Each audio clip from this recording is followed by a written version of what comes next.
Hola mis amados hermanos, hoy vamos a ver el propósito realmente de todo lo que significa la Biblia. Hay un solo propósito: manejarnos, vivir, escuchar y practicar de acuerdo a lo que dice la Biblia.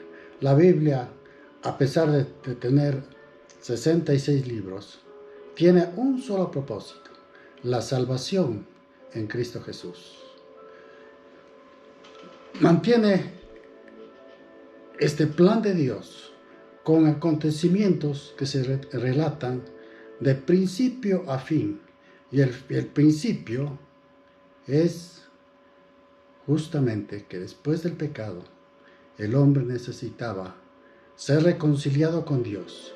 Pero el hombre no es capaz de reconciliarse con Dios, pues Dios mismo puso el plan para que nosotros lleguemos a Él.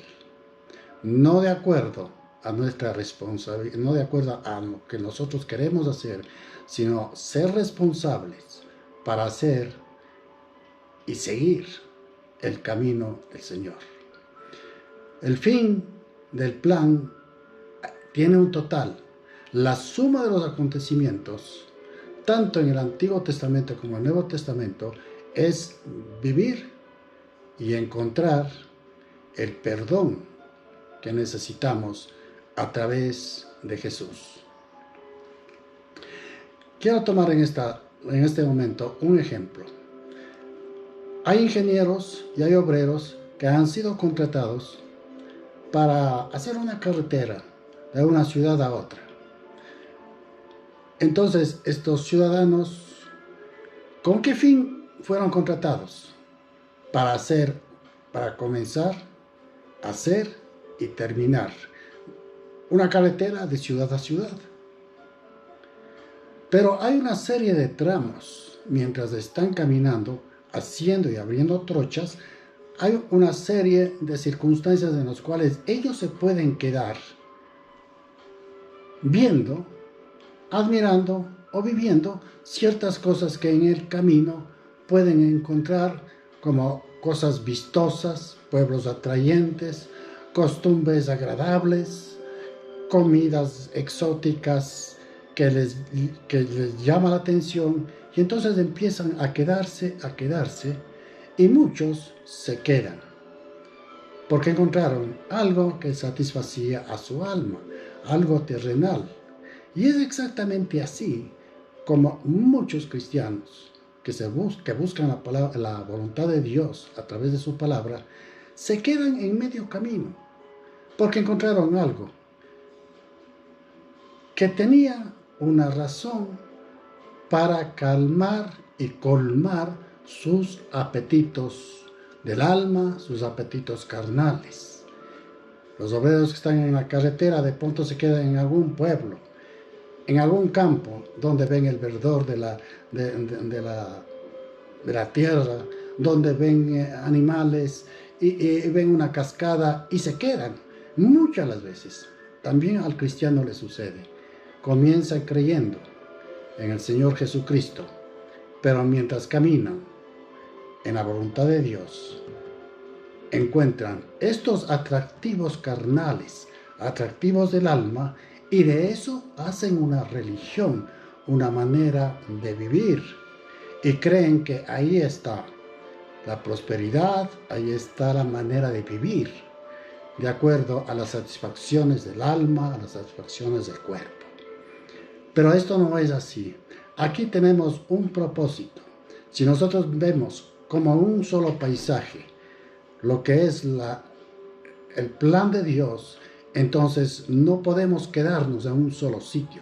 Tenemos que buscar cuál es el plan, un camino, un solo mediador y un solo fin. Tres cosas que hay que ver. El constructor de una carretera hace justamente lo mismo. Construye un camino, un solo plan, un solo propósito. ¿Cuál es el propósito? El comenzar en este punto y llegar a este otro punto. Si se queda en medio camino, entonces tanto los obreros como el ingeniero se van a quedar a medio camino. ¿Y cómo serían considerados ellos? Unos malos instructores, unos malos profesionales y unos malos obreros. En la vida cristiana es exactamente así de igual. Es necesario que cojamos la palabra de Dios y busquemos cuál es el propósito y a dónde necesito yo llegar, pero no de acuerdo a mis trazados, sino al trazado eterno de Dios. Tenemos que prepararnos, porque constantemente somos acosados por malas interpretaciones de la Biblia. Pueden ser sinceras, pero no por eso quiere decir que son correctas. Por malas interpretaciones que pone Satanás en muchas personas y en muchas iglesias para desvirtuar el propósito de Dios. Tenemos que velar y darnos cuenta si verdaderamente estamos caminando en el propósito de Dios. Vendrán a sus oídos moscas, zumbidos del maligno para desvirtuar el propósito de su vida. Pero no deje nunca que estas cosas distraigan el plan de Dios.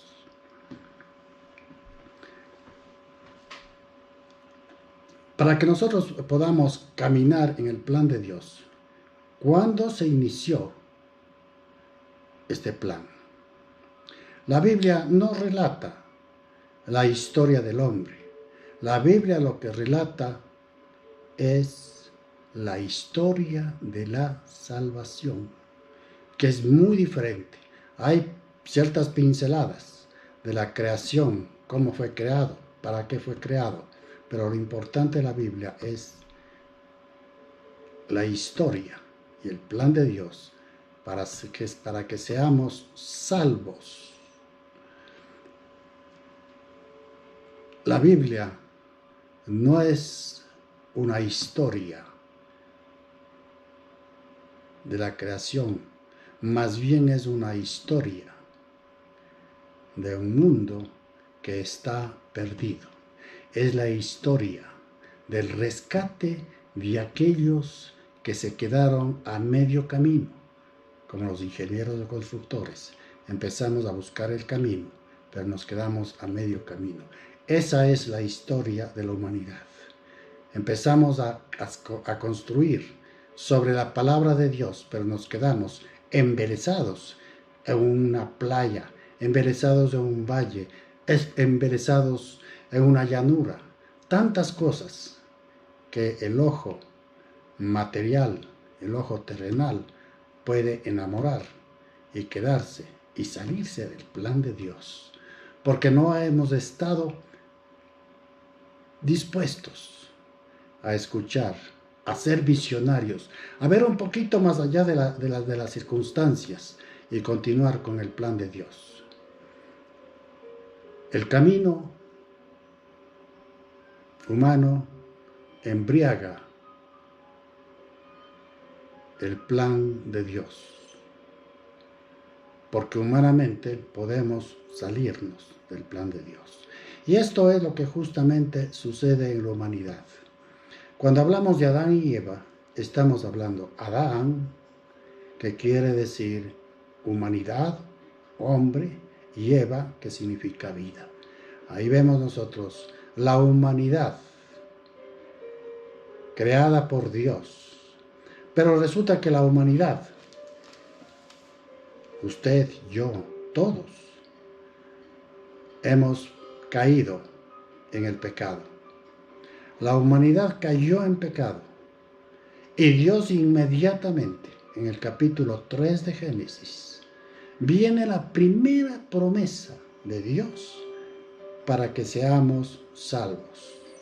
Una vez que Eva cedió al pecado, una vez que Adán se dio cuenta que su responsabilidad no lo estaba cumpliendo a cabalidad, descuidó a su esposa, a su Eva, Dios decretó 5 maldiciones, tanto para la humanidad, para la tierra y para Satanás. Y en Génesis el capítulo 3, versículo 15, es la primera promesa de Dios para darnos en quién soportarnos, en quién acogernos, bajo qué sombra tenemos que vivir nosotros para que no seamos engañados por el maligno. Génesis el capítulo 3, versículo 15 dice: y pondré enemistad entre ti y la mujer. ¿A quién le está hablando aquí? A Satanás. Y dice enemistad entre ti, Satanás, y la mujer. ¿Por qué la mujer? Porque justamente de la simiente de la mujer, dice la palabra, y tu simiente estarán en discordia. Pero él vendrá y él te herirá en la cabeza. ¿Quién ha de venir? La simiente. El hijo de la mujer en Jesús, el hijo humano en Jesús, el hijo de Dios en el Espíritu de Dios, un hombre que habría de nacer con dos naturalezas, una naturaleza divina por el poder del Espíritu Santo en la mujer y una naturaleza humana por la mujer. Jesús comienza con una naturaleza divina y humana. Pondré enemistad, esta te herirá en la cabeza. ¿Quién? La simiente de la mujer. ¿Quién es la simiente de la mujer? Jesucristo. Y tú le herirás en el calcañar. ¿Qué es el calcañar? Es el talón. Y la mujer y el hombre, Jesús, fue herido en el calcañar en la cruz. Aquí comienza justamente es el principio que no fue hecho a última circunstancia aquí en Génesis, sino desde la creación del mundo. Dios vio que el hombre no va a ser perfecto, pero Dios en su amor propuso hacernos perfectos, y desde la eternidad, antes de la fundación del mundo, Dios ya había establecido que la enemistad que tenía que presentarle ante el maligno a través de Jesús. Y entonces ahora Jesús viene a ser nuestro Salvador, nuestro Señor, el Cordero que quita los pecados del mundo. Es el Verbo, es el Príncipe de paz, es la palabra de Dios, hecho carne, para que nosotros seamos salvos, única y exclusivamente por Él, para la gloria del Padre. Entonces nuestra mirada tiene que ser puesta en el punto de partida de la salvación de Dios. Génesis 3:15.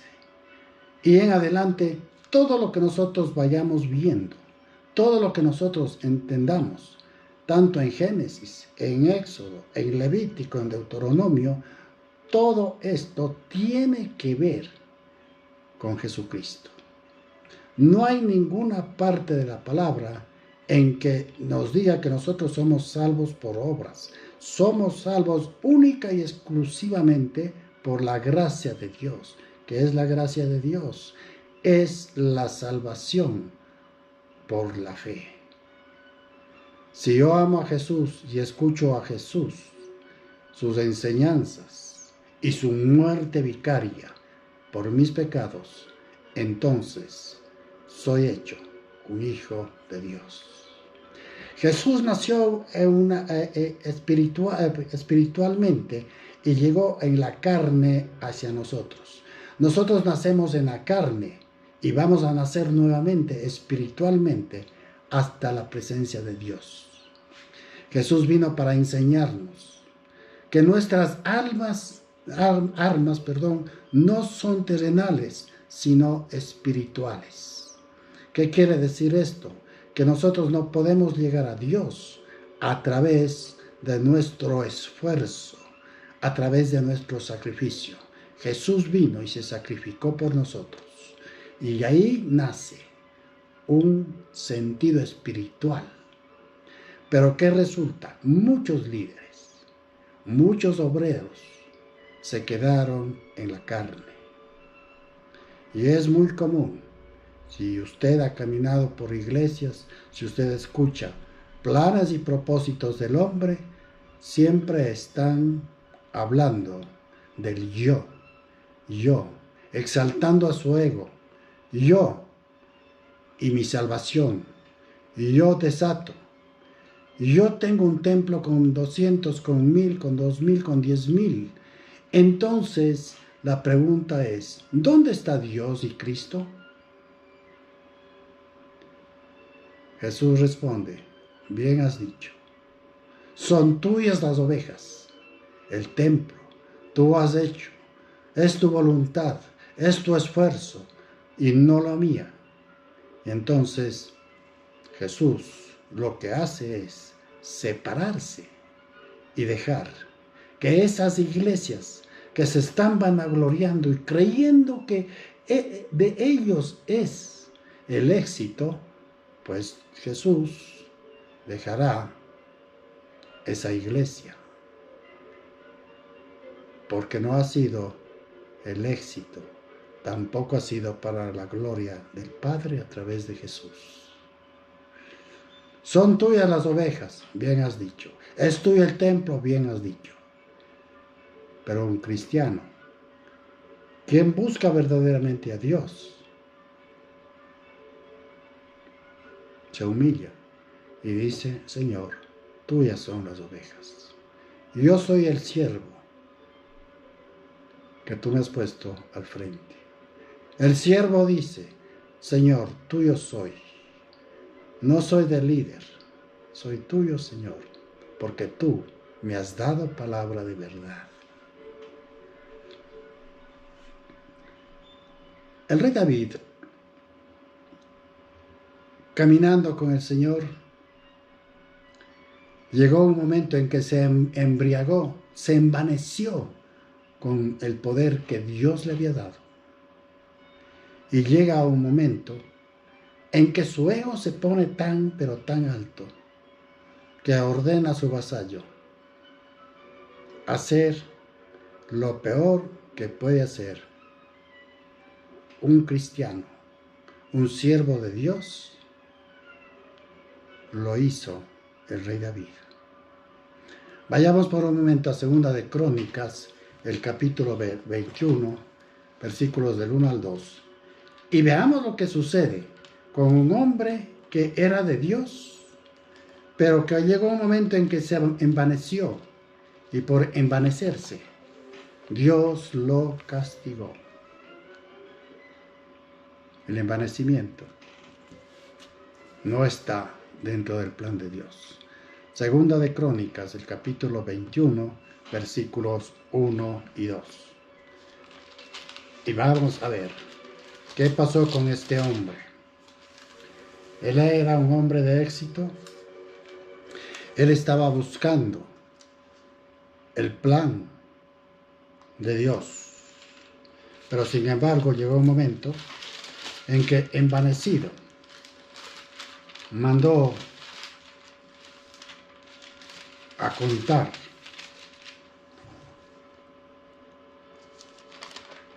al pueblo de Israel. A ver cuántos mismos tiene. ¿Quién? ¿Dios? ¿O cuántos tiene Él?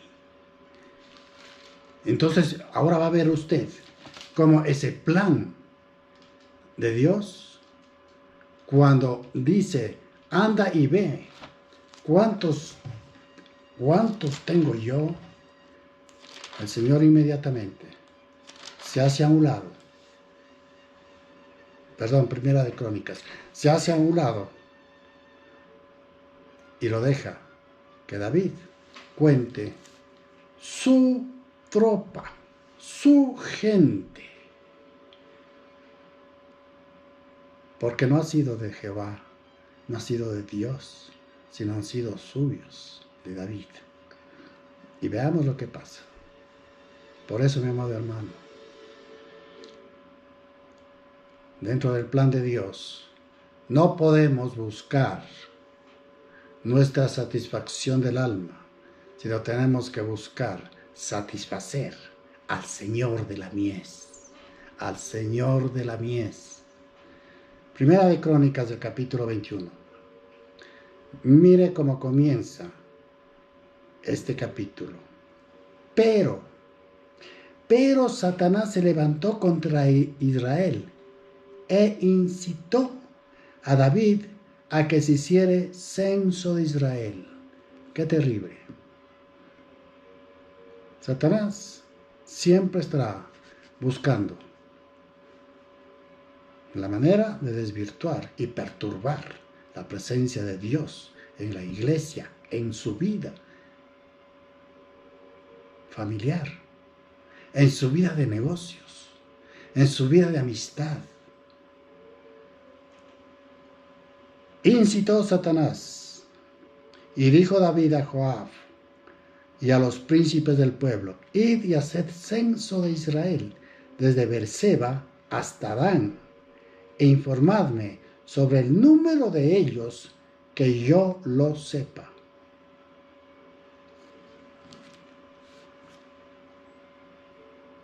Si usted quiere saber cuántos hay en una congregación, no ponga el propósito de elevar su alma, de levantar su ego.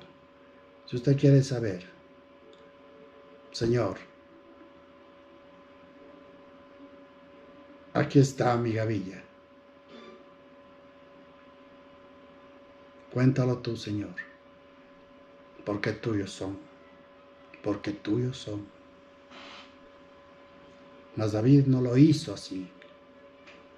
Entonces, versículos 7 y 8 del mismo capítulo dice: asimismo, esto desagradó a Dios e hirió a Israel. Un líder que no está haciendo con responsabilidad la voluntad del Padre, la que le mandó a hacer, no puede ser bendecido por Dios. Y el pueblo puede ser herido por Dios. Vuelvo a leer, dice: asimismo, esto desagradó a Dios e hirió a Israel. ¿Pero qué tenía que ver Israel? Tenía que ver mucho. Porque el Señor Jesucristo dijo: escudriñad la palabra y verán que ahí estoy. La palabra habla de mí. Y estaba hablando del Antiguo Testamento, porque el Nuevo Testamento aún no había sido escrito. Escudriñad. Desde el comienzo hay presencia de Jesús, promesa de la venida de Jesús. Más de 300 profecías están escritas en el Antiguo Testamento sobre la venida de Jesús. Pero sin embargo, muchos se han quedado y actúan exactamente como el error que tuvo David, de decir: ¿cuántos tengo? 200, 300, 5,000 miembros en mi iglesia, o 20, 30, 40 en la iglesia del Señor. En la iglesia del Señor. Nota la diferencia. Israel fue castigado porque mucho tenía que ver. Porque cada uno de nosotros tenemos que escudriñar la palabra y ver si el líder que está al frente de la congregación está diciendo la verdad o está utilizando la palabra para engordar, para satisfacer su ego, o explotar, atar, desatar y todas esas cosas que se han dado por sí solas en muchas iglesias. Ha dejado que fluya el pensamiento, la idea y la voluntad de Satanás. Pero si nosotros sujetamos a nuestra alma y elevamos el espíritu, entonces vamos a entender que ciertamente tenemos que trabajar y caminar de acuerdo a la voluntad de Dios. Eso es el hacer la voluntad del Señor y ser un siervo sincero, efectivo, prudente, que busca hacer la voluntad en Cristo Jesús. En Cristo Jesús. Entonces, el Señor a David lo pone a escoger los castigos que van a marcar la vida del pueblo por negligente y la vida de David por imprudente. Dice en el versículo 12: escoge para ti o 3 años de hambre o 3 meses ser derrotado delante de tus enemigos con la espada de tus adversarios, o por 3 días la espada de Jehová, esto es, la peste en la tierra, y que el ángel de Jehová haga destrucción en todos los términos de Israel. Mira, pues, ¿qué responderé al que me ha enviado? Entonces David dijo a Gad: estoy en grande angustia. No hubo la soberbia, hubo la humildad, el reconocimiento de que realmente él había actuado mal delante de Dios. Estoy en angustia.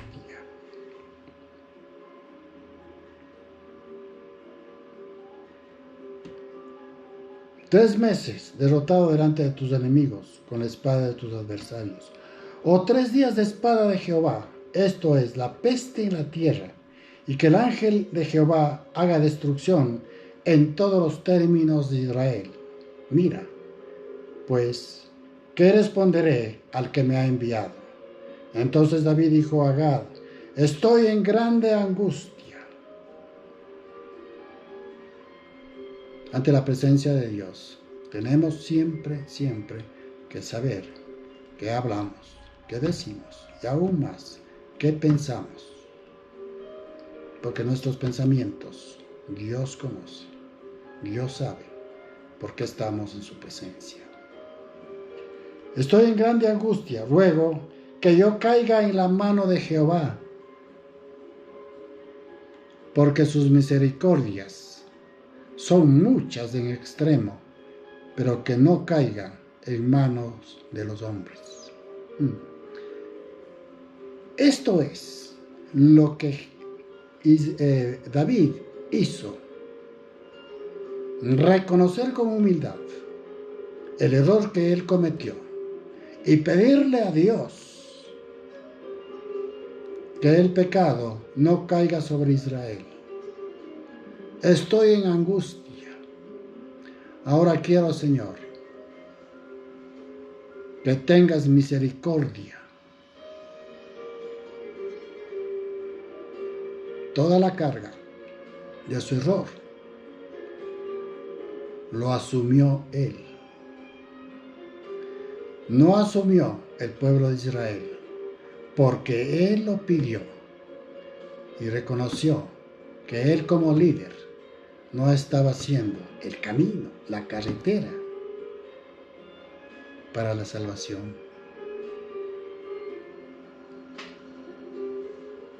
Así Jehová envió una peste en Israel y murieron de Israel 70,000 hombres. ¿A causa de qué, mi amado hermano? A causa de que había un líder negligente que descuidó su humildad, infló su ego y encontró el castigo de Dios. Ante un pueblo que creyó y no buscó verdaderamente a Dios. Nunca se dé la vuelta. Si un líder se equivoca y usted asume como una verdad, escudriñe la palabra de Dios. Todos somos seres inteligentes. Dios nos ha creado con inteligencia para analizar el pasado, el presente, el futuro. Escudriñad y busca lo que está escrito, lo que eres ahora y lo que vas a hacer después. pero escudriña la palabra de Dios. Aquí no hay nada desconocido, hay todo es conocido a través del Espíritu.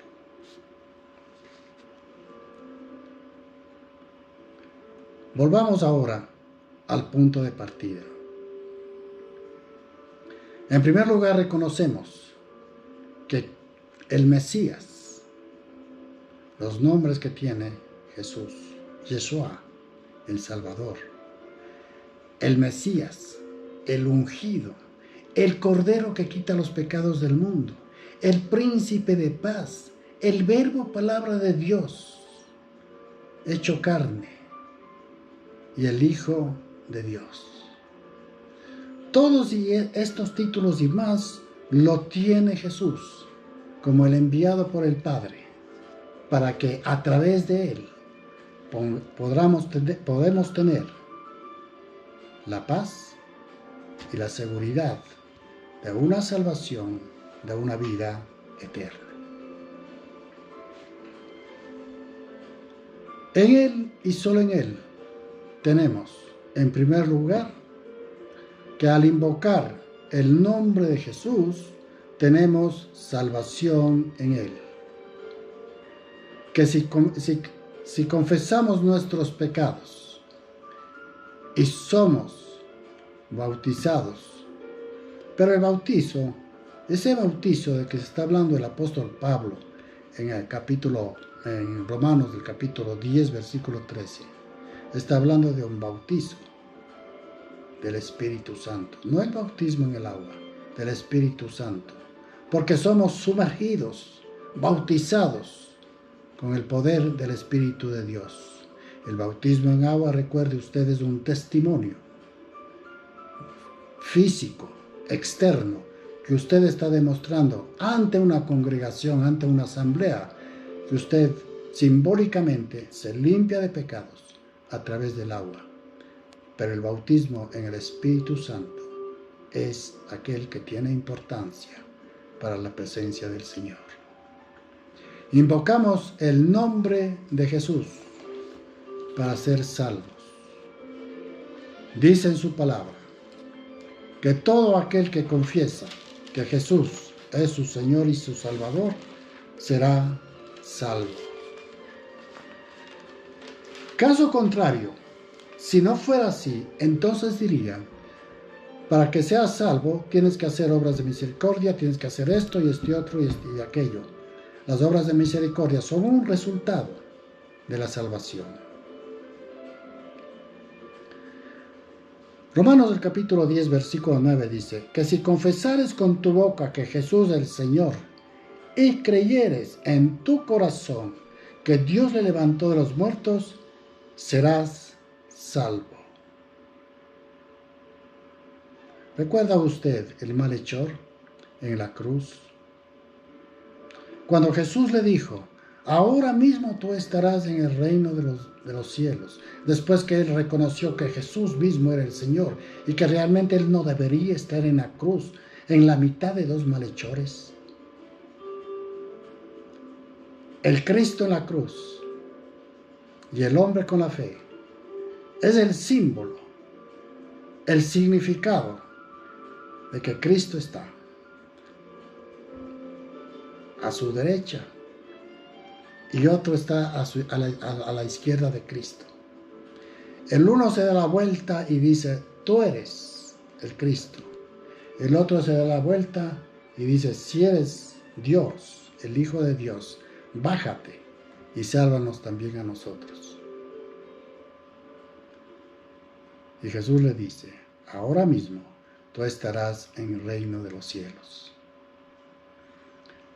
Ahora, muchas congregaciones dicen que necesitamos ser salvos.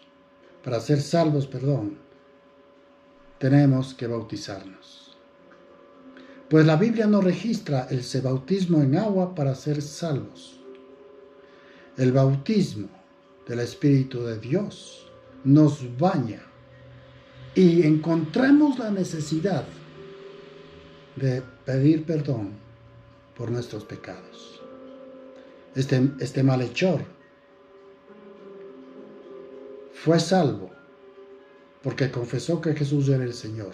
No bajó a hacer obras. La salvación no es por obras. Las obras son una consecuencia de la salvación. Usted tiene tiempo mientras vive de mostrar su amor y su misericordia por su prójimo. El malhechor no tuvo tiempo. Apenas alcanzó a salvarse su propia vida. Versículo 10 dice, porque con el corazón se cree para justicia. Y entonces, ahora sí, somos justificados, porque el corazón se arrepiente, porque yo siento, mi alma me dice que soy un pecador. Mi espíritu lo confirma. Y el Espíritu Santo de Dios lo ratifica, que necesito del perdón de Dios, de mis pecados. Con el corazón tengo que creer para justificar mi iniquidad y mi pecado. Y dice, y con la boca se confiesa para salvación. No es un testimonio interior mío, es un testimonio exterior que usted da, que demuestra y dice y proclama que soy salvo por la justicia gratuita que Dios me ha dado con solo confesar los pecados. Dice en su palabra, en Romanos del capítulo 10, versículo 9, que si confesares con tu boca que Jesús es el Señor y creyeres en tu corazón que Dios le levantó de los muertos, serás salvo. La confesión es importante. No necesariamente vamos a ser salvos porque creemos. Podemos creer en muchas cosas, pero debemos confesar y creer y empezar a cambiar y practicar en gratitud lo que Cristo ha hecho por mí, por usted y por todos. Porque con el corazón se cree para justicia, pero con la boca se confiesa para salvación. Dos cosas que el Señor nos manda hacer. La una, confesar a Dios nuestros pecados. Y la otra, ser testimonio para todos los que están alrededor nuestro, que Él es nuestro Señor, que Él es nuestra autoridad, que Él es nuestro Salvador, que Él es nuestro príncipe de paz, que Él es el Mesías, el enviado por el Padre para darnos salvación. La santificación, la justificación, la salvación viene única y exclusivamente de Jesús. No por lo que nosotros hacemos, sino por lo que Dios hizo a través de la sangre de Jesús. 1 Corintios del capítulo 6, versículo 11. 1 Corintios del capítulo 6, versículo 11. ¿Qué más ha hecho el Señor Jesucristo en nosotros? En primer lugar, Dios en esta carta nos dice de dónde venimos. Esto erais algunos. ¿Qué cosa? Ladrones, ávaros, borrachos, maldicientes, estafadores, adúlteros, fornicarios. Y esto erais algunos. Mas ya habéis sido lavados, ya habéis sido santificados, ya habéis sido justificados en el nombre del Señor Jesús. Somos justificados en el nombre de Jesús y por el Espíritu Santo. El bautismo del Espíritu Santo nos convence, nos da la seguridad, es el sello de Dios que ha puesto en cada uno de nosotros para decir, sí, eres salvo. Y esa convicción me da y nos da el Espíritu de Dios. Somos salvos única y exclusivamente por Jesucristo.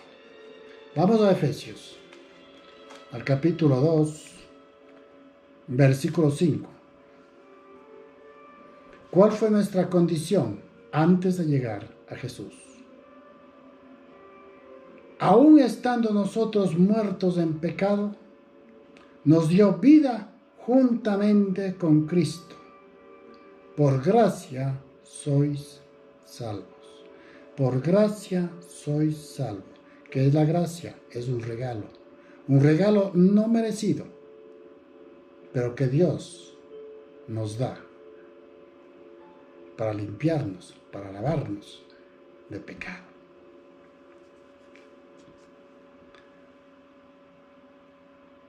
¿Y qué de los judíos? ¿Qué de los judíos? Los judaizantes muchas las veces se quedan en el Antiguo Testamento y tienen el placer de poner y cargar leyes y ordenanzas que fue para el pueblo judío. El apóstol Pablo dice, ¿la ley para qué sirvió? Para condenarnos, para que carguemos ese ayo, ese peso en nuestra vida. Dice, pero vino Jesús y nos libera de esa ley, de esa carga, de ese peso.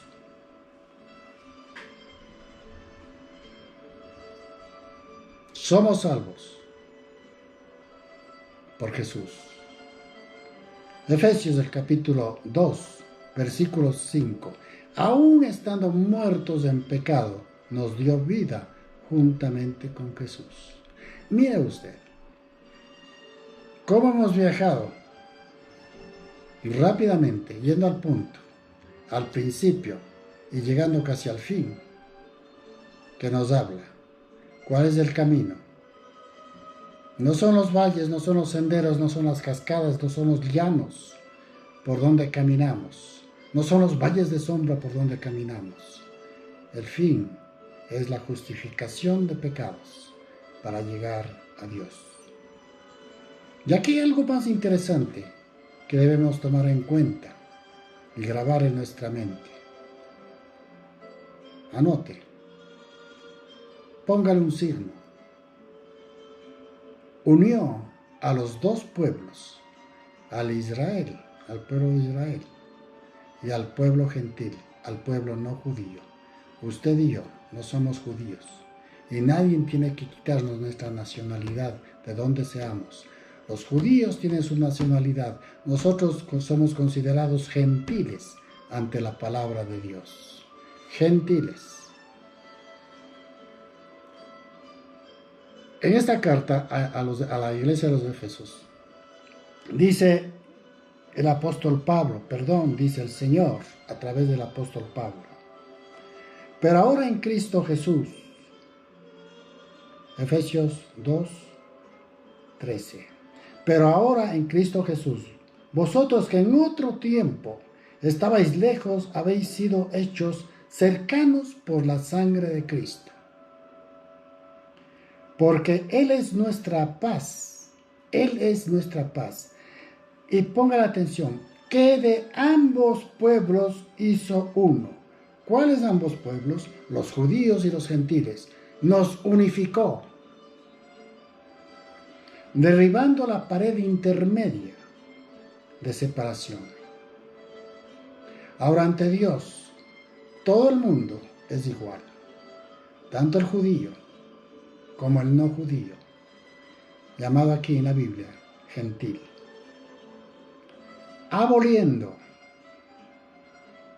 borrando, quitando en su carne las enemistades, la ley de los mandamientos expresados en ordenanzas para crear en sí mismo de los dos un solo y nuevo hombre haciendo la paz. ¿Cuáles ordenanzas? Esas que tienen que ver con las ceremonias rituales del Antiguo Testamento. Tenemos mandamientos, los 10 mandamientos. Y dice, y los 10 mandamientos, aún Jesús nos enseña más fácil, y los 10 mandamientos se reducen en 2. Ama a Dios sobre todas las cosas y a tu prójimo como a ti mismo. Somos salvos por gracia, Y no hay mejor libro para entender esta salvación, esta plenitud de la gracia de Dios, que en el libro a la carta a los Hebreos. Dios mediante, en las próximas reuniones vamos a tener un estudio de la carta a los Hebreos, que es la carta en donde hace un resumen. No se sabe el autor de la carta a los Hebreos, pero hace un resumen de todo lo expuesto en el Antiguo Testamento y lo que constituye la salvación en Jesús. Muchas cosas quedan abolidas. No porque nos merezcamos, sino por el amor que nos tiene Dios. Dios entiende su pecado, pero no soporta el pecado. En el Salmo dice, Dios ama al pecador, pero aborrece el pecado. Y si Él dice, ama al pecador, amémonos unos a otros. Aborrecemos el pecado a través de la oración, de la exhortación y del crecimiento espiritual. Vamos a abrir, Dios mediante, un estudio, no profundo, pero sí entendible, de la carta a los Hebreos. Que el Señor nos bendiga y que su plan y propósito tenga un feliz cumplimiento bajo la voluntad de Dios y con la unción del Espíritu Santo. Padre amado, rogamos, Señor, nos bendiga a cada uno de nosotros y prepara nuestro corazón, nuestro espíritu, nuestra mente, todo nuestro ser para entregarnos de lleno a hacer su voluntad y para poder entender la carta a los Hebreos, porque es necesario que nos preparemos, Padre Santo, porque el maligno vendrá a estorbar y a ser acosados con otras cosas, que si no estamos firmes, Padre amado, en su palabra, podemos caer. Bendíganos, oh Dios. No queremos caernos, Padre Santo, pero sí necesitamos prepararnos. Gracias, Señor, en el nombre glorioso de Jesús y con el poder de su Santo Espíritu. Que el Señor nos bendiga. Amén y amén.